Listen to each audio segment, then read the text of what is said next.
Hello friends, இப்போ அடுத்தது குருவைக்கு ready பண்ணிகிட்ருக்கோம். பார்த்திங்கன்னா எருக்க இலையை கலெக்ட் பண்ணிட்டு வந்திருக்கேன். இதை கலெக்ட் பண்ணும்போது கையில் க்ளவுஸ் போட்டுக்கோங்க. அந்த பால் நம்மளுக்கு நல்லது கிடையாது, கண்ணில் படக்கூடாது. கேர்ஃபுல்லாக எருக்க இலையை கலெக்ட் பண்ணிவிட்டு இது மூழ்கிற அளவுக்கு தண்ணி ஊற்றி வச்சுருங்க. 20-30 நாளில் நல்லா அழுகி நம்மளுக்கு சொல்யூஷன் ரெடி ஆகிடும்.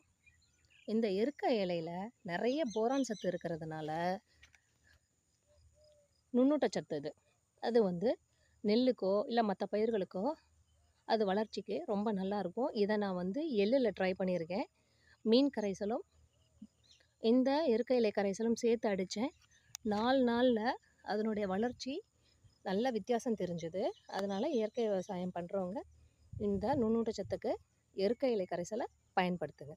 Thank you friends.